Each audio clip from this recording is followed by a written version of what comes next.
Muito bom dia, sejam bem-vindos. Os nossos companheiros também que estão em casa, no tratamento à distância. Que a gente possa agora unir nossas forças, nossos corações, nossa fé.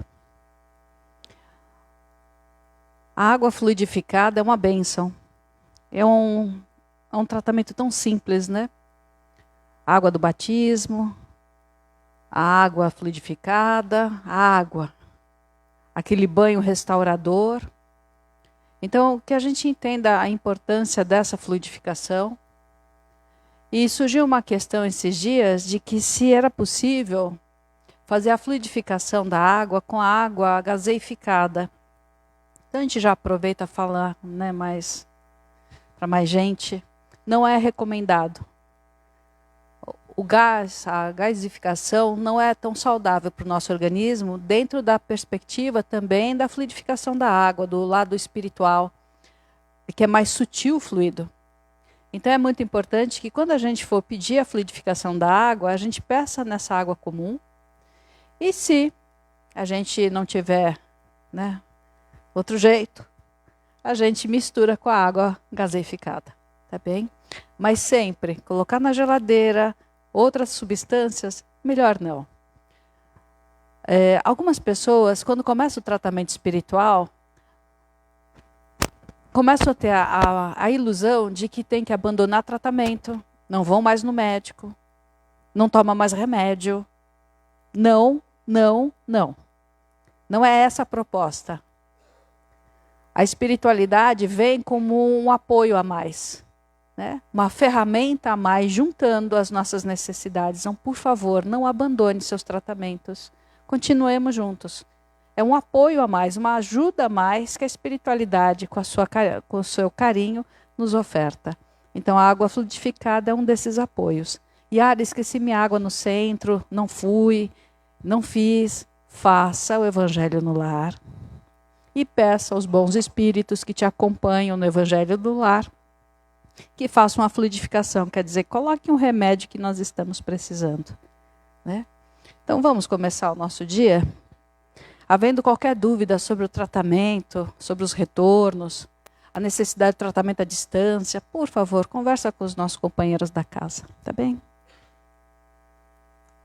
E agora é um momento importante, por isso que a gente pede para parar tudo, a gente fecha tudo, fecha a livraria, fecha a lanchonete, fecha tudo. Para. Agora nós precisamos sentir a prece, não falar a prece, falar é fácil, sentir. Esse tem sido o nosso divisor de águas.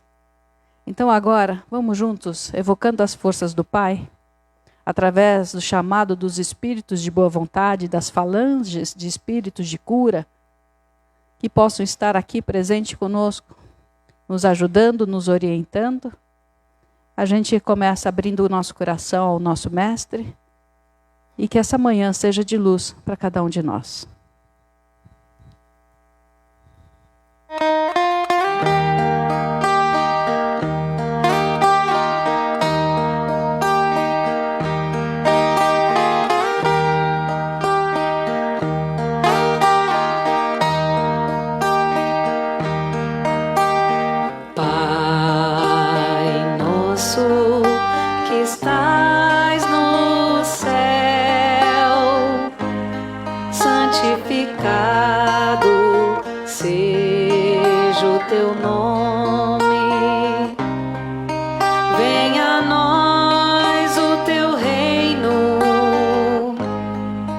Seja feita a tua vontade,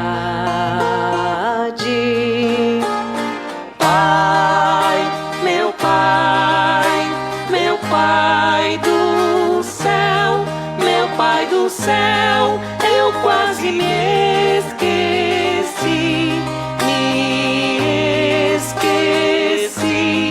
que o teu amor vela por mim.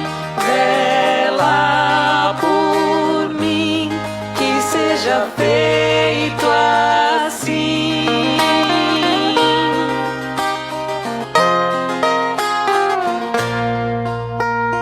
O alimento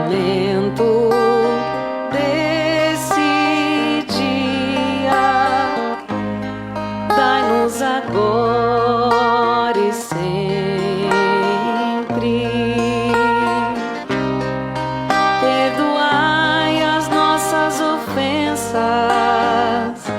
de um modo maior, com que perdoamos. Pai, meu Pai, meu Pai do céu, meu Pai do céu, eu quase me esqueci que o teu amor vela por mim, que seja feito assim.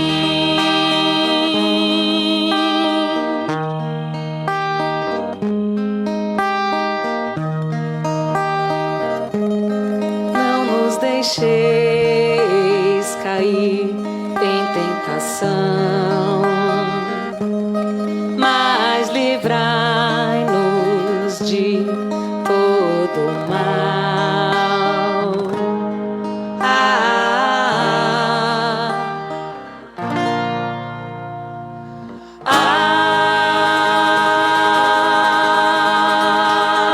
Amém.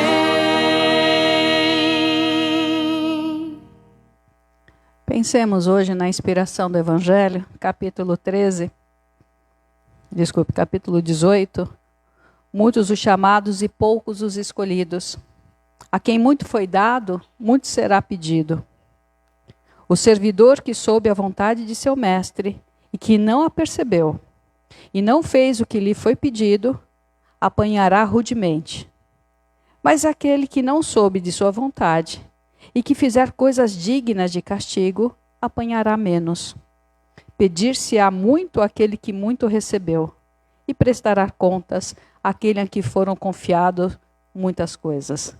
Lucas. Lógico que Deus não bate, mas Ele permite a reação das escolhas.